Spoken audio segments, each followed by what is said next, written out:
Oi, gente, que bom estar com vocês. Primeira coisa que eu gostaria de dizer é que hoje está difícil gravar esse vídeo, porque ou é um avião, ou é um barulho de furadeira, ou é uma moto que passa. Então já tentei gravar várias vezes e não consigo terminar, porque sempre o barulho é muito grande. Então eu peço perdão para vocês aí, desconsiderem os intrusos. Mas então, vamos falar um pouquinho sobre o nosso estudo do Vem Segue-me esta semana. Gente, que estudo maravilhoso! Eu vou te contar o que eu aprendi com Jonas, estudando o Vem Segue-me. E foi muito interessante porque dessa vez eu estudei Jonas com outro olhar, com uma outra perspectiva.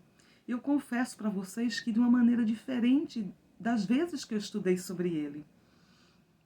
Em algumas situações pode parecer um pouco impactante o que eu vou falar hoje para vocês. Mas a história de Jonas nos ensina muita coisa. E entre elas, um pecado muito grave, que é o nos sentir melhores que as outras pessoas. Jonas nos ensina através da sua experiência que Deus é misericordioso e Ele ama a todos os seus filhos. E que a condição para entrar no reino de Deus é o arrependimento. Então, eu vou te contar que essa aula me fez refletir muita coisa. E vamos pensar um pouquinho comigo. Quantas vezes nós já pregamos o evangelho para alguém com aquele sentimento: ah, essa pessoa é pecadora demais. Ela nunca vai se tornar membro da igreja. E para nossa surpresa, ela aceita o evangelho. Uma vez eu vi uma situação que me impactou muito. Era a história, né? A situação era um homem que era casado e ele adulterou. Exatamente. Muito triste isso. Mas acontece. E ao adulterar, houve uma ruptura aí matrimonial, acabou resultando em um divórcio e ele ficou com a amante. Mas ele pregou o evangelho para a amante, ela acabou se arrependendo, começou a frequentar a igreja com ele, recebeu as palestras missionárias e foi batizada na igreja. Depois o homem teve seus direitos restituídos através de um processo, né, e teve os direitos adquiridos e restaurou, né, todos os seus direitos aí como membro da igreja. Mas o mais curioso é que frequentavam a mesma ala. A ex-esposa, agora o ex-marido, com a sua nova esposa, a ex-amante. Pois é, gente. E por que eu estou falando essa história que pode parecer impactante? Porque esse é o Evangelho de Jesus Cristo. É um Evangelho para todos. Para todos, sem exceção. Porque temos um Deus que não faz acepção de pessoas. Precisamos lembrar que todos nós vivíamos em uma pré-existência, em uma vida pré-mortal, e que todos que vieram à Terra, que receberam um corpo, aceitaram esse plano. Todos nós temos direito de receber o Evangelho, de conhecer o Evangelho, e se nos arrependermos, sermos aceitos no reino de Deus. E, quando nos sentimos melhores que os outros, o pecado é nosso. Então, essa história de Jonas, ela impacta muito, porque o Senhor diz assim, Jonas, né, o Senhor já fala já no capítulo 1, levanta-te e vai à grande cidade de Nínive e clama contra ela, porque a sua malícia subiu até a minha presença. Então, quando a gente pensa assim, peraí, Nínive, a malícia, que povo é esse? Nínive, gente, é a capital da Assíria. O povo assírio foi conhecido como o povo mais sanguinário da história, mais sangrento. Eles faziam, assim, atrocidades, porque eles decapitavam, né? Tiravam a cabeça, mutilavam as pessoas, amputavam os seus membros.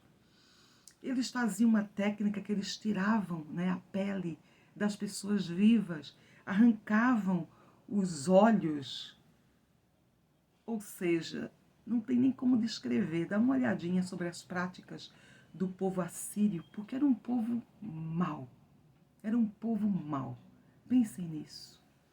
Então, muitas vezes a gente pensa, opa, mas por que porque Jonas não queria ir para Nínive? Como assim? Era um chamado do Senhor, né? E o chamado do Senhor a gente não retruca, a gente vai lá e obedece e aceita. Mas quando a gente pensa no contexto da Assíria, desse povo tão cruel, mas não só isso. Eles eram inimigos de Israel. Eles eram inimigos do povo do convênio. Então, talvez eles fossem aquele povo que os israelitas diziam assim: eles nunca se tornaram membros da igreja. Ou eles não são merecedores das bênçãos. Ou nós somos o povo do convênio, nós somos melhores que eles. Ou seja, Jonas fugiu. Não, Nínive eu não vou. E aí nós conhecemos a história, que ele compra uma passagem, decide entrar no navio e vai para Tarsis, e há aquela tormenta violenta, né, o mar em fúria, e todo mundo desesperado orando, e ele dormindo no porão, né, e afinal lançam sorte, acabam descobrindo que ele é o culpado, e ele mesmo se... né, diz para eles que está acontecendo isso por conta deles e pede para que eles tirem eles ao mar. Os homens, a princípio, relutam, continuam tentando fazer com que o barco volte para ficar num local seguro, mas a tormenta aumenta e no final eles jogam Jonas no mar. Mas a gente sabe que o Senhor é tão misericordioso que já havia preparado tudo. E ele preparou esse grande peixe que já estava lá com a boquinha pronta para tragar Jonas. E aí a gente vê um simbolismo, né? Um simbolismo grande aí, porque nesse momento que Jonas é engolido pelo peixe, ele passa 3 dias e 3 noites. Isso é um simbolismo que significa o sepultamento, né? O sepultamento do próprio Salvador Jesus Cristo. E 3 dias depois, a ressurreição. Então a história de Jonas é a história de todos nós, porque todos nós precisamos ser sepultados dos nossos pecados também, né? Passar por esse sepultamento, o batismo, e levantar para uma nova vida espiritual.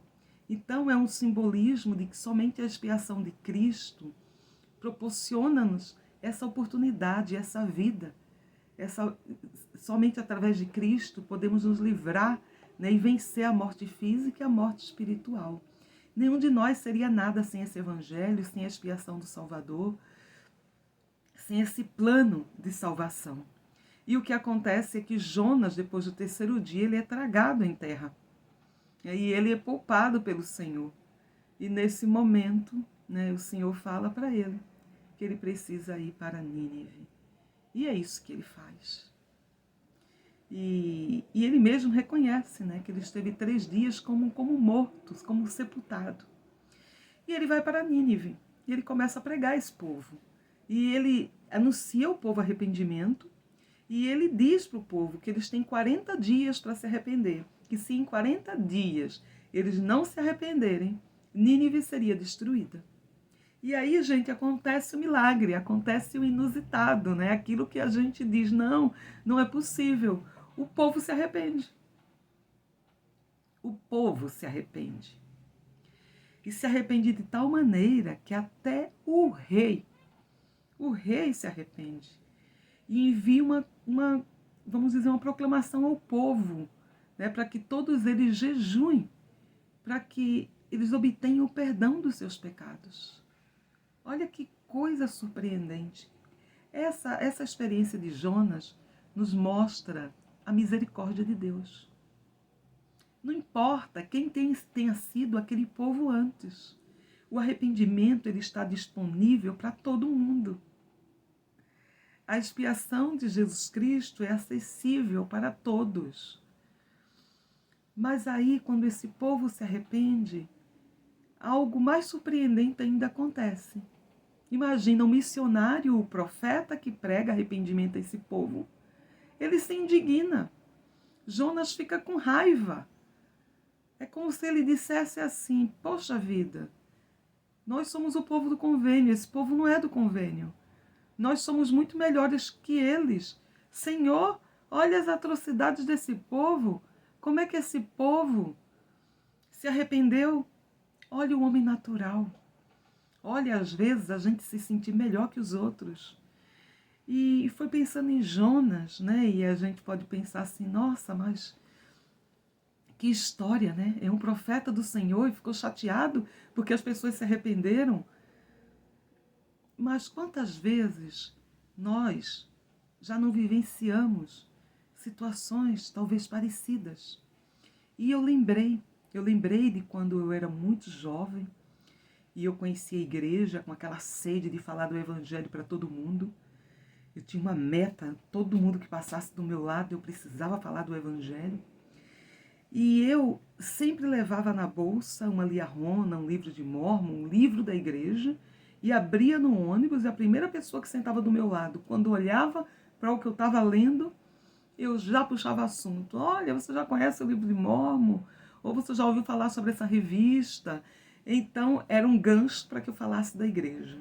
Isso aconteceu por anos. Eu pegava um ônibus e tinha uma moça que eu a conheci no ponto de ônibus, porque nós estudávamos na mesma escola, em Recife, no Oliveira Lima. E no ponto de ônibus, por várias vezes, eu puxei assunto com ela e eu falei da igreja. E para minha surpresa, ela sempre falava muito mal da igreja, e ela falava que era uma seita, e eu ainda muito jovem, muitas vezes não sabia exatamente o que dizer. Algumas ocasiões prestei meu testemunho para ela, mas ela era mais velha e eu sempre ficava um pouco constrangida. Isso se passou por muitas ocasiões diferentes. E eu lembro que um dia eu levei para a escola, dessa vez, um livro que se chamava Os Mórmons, um Povo em Ação. Contava a história da igreja na América do Sul, tinha várias fotografias de membros. E eu lembro que a minha irmã teve a brilhante ideia de pegar uma foto da família e colar na capa do livro para dizer: olha, nós também somos desse povo, nós somos membros da igreja, somos da América do Sul. E aí ela colou aquela foto lá, né, grosseiramente, no livro, como se a gente fosse parte do livro. E eu peguei aquele livro um dia e levei para a aula de educação física. E era comum na educação física, na quadra, juntar vários alunos de outras turmas, às vezes alunos que estavam em aula vaga, e o meu livro ficou lá circulando. E veio essa menina que eu conhecia, né, já há bastante tempo, e pegou o livro. E ela ria quando pegou o livro, e ela foi mostrar para a professora. E tanto ela como a professora diziam, né, isso é uma seita, saia dessa. Bom, foi a última vez que eu falei do evangelho para aquela moça. Mas, enfim, passou os anos, não tantos assim, uns 2 anos depois, eu estava na igreja e, para minha surpresa, aquela moça que sempre estava zombando de mim chega na igreja. E dessa vez ela chega na igreja acompanhada com um amigo meu. Ela me cumprimentou de longe, né, era um baile. Eu acenei para ela feliz porque ela estava lá, mas ao mesmo tempo com aquele sentimento: ah, sim, né? Agora ela veio. E muito bem. Para minha surpresa, no domingo seguinte, ela estava na igreja. Pouco tempo depois começou a receber as palestras missionárias. Eu nem soube, quando eu me dei conta, já havia acontecido o batismo dela, ela já estava batizada na igreja. Algum tempo depois ela já estava noiva, ela já estava casando com meu amigo e ela se tornou a minha presidente da Sociedade de Socorro. Ela nunca se desculpou, né, porque pelas coisas que ela havia me dito. Ela nunca me agradeceu pelas vezes que eu tentei pregar o evangelho para ela, ou prestar o meu testemunho, mas ela estava lá na igreja. E era minha presidente da Sociedade de Socorro. Demorou um tempinho, gente, para que eu pudesse digerir e para que eu pudesse lembrar que o evangelho é para todos. Que bom que ela se arrependeu. Que bom que ela se batizou na igreja. Que bom que ela teve a oportunidade de saber que a igreja não era uma seita, mas que a igreja é aberta a todas as pessoas. e que ela não precisava me agradecer por nada.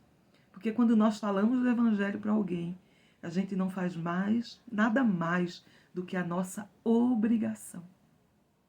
Porque pregar o Evangelho é uma obrigação. Não é uma opção, mas é um mandamento. E o Senhor conta conosco para realizarmos essa obra. Então, um pouco daquele sentimento, né, do homem natural que eu tive naquela época, mas como assim, né? Talvez tenha sido muito parecido com o sentimento que teve Jonas e com o sentimento que alguns de nós algumas vezes têm em diferentes situações da vida. Né? De repente é aquela pessoa que te ofendeu muito, é aquele chefe no seu trabalho que foi extremamente injusto com você, ou aquela amiga que inventou mentiras, falsidade e que agora está lá, na igreja, lado a lado, banco a banco, sacramento a sacramento. E você precisa lembrar que o Evangelho é para todos, o arrependimento é para todos, que Deus é misericordioso. E Ele criou esse plano de salvação para todos. Então, Jonas, né, a gente tem um relato que ele vai e muito chateado, o que é que ele faz aqui, ó? Vamos ver o descontentamento de Jonas, porque ele deita, ele vai e procura, né, deitar, e se afastar de tudo isso, né? Ele diz: Senhor, não foi essa a minha palavra? Estando ainda na minha terra, por isso é que me preveni fugindo para Tarsis, pois sabia que és um Deus compassivo e misericordioso. Ou seja, não é que ele estava com medo dos assírios, ele não estava com medo da vida sanguinária, ele estava com medo que eles se arrependessem, porque ele achava que eles não eram merecedores, porque ele diz assim, ó, pois sabia que és Deus compassivo e misericordioso, longânimo e grande em benignidade, e que te arrependes do mal. Peço-te, pois, ao Senhor, tira a minha vida, porque é melhor morrer do que viver. Ou seja, era melhor morrer do que ver aquelas pessoas aceitarem o Salvador. Então o Senhor faz uma coisa aqui, né? Ele sai da cidade e ele procura aí ficar numa região que o sol, né, na região do Oriente, que o sol era muito forte, ele faz uma cabana para se proteger do sol. Mas aí o Senhor faz algo maior por ele. Fez o Senhor Deus nascer uma bobeira e ela subiu em cima de Jonas. Então essa bobeira, ela fez sombra sobre a sua cabeça, para que ele pudesse se livrar do seu enfado, do seu cansaço. E Jonas, ele se alegrou muito, porque agora ele tinha essa árvore que dava sombra e ele podia repousar tranquilamente. Mas aí o que é que o Senhor faz? No outro dia aparece um verme, né? E o que é que ele faz? Ele fere o verme, ele corrói, né? Toda a bobeira, ele destrói essa árvore. E aconteceu, né, que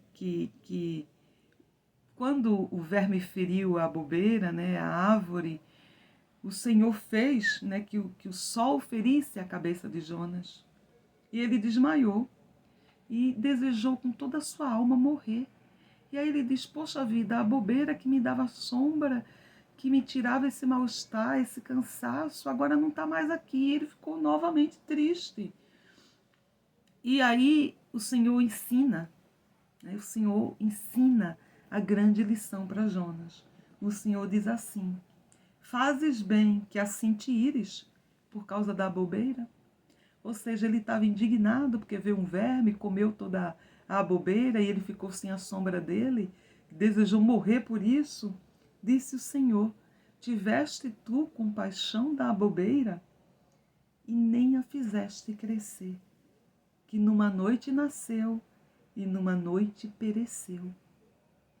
E não hei eu de ter compaixão da grande cidade de Nínive, em que estão mais de 120.000 pessoas que não sabem discernir entre a sua mão direita e a sua mão esquerda, e também muitos animais? Gente, que lição grandiosa! Ou seja, Jonas, você fica triste por uma bobeira que você não fez crescer? né? Que você nem regou, que você não fez nada por ela e você está aí lamentando. Agora, quanto mais eu não vou me entristecer por uma cidade, tem habitantes, animais, e que é o Criador de tudo. Gente, é muito impactante, porque nós aprendemos principalmente que o Evangelho é para todos.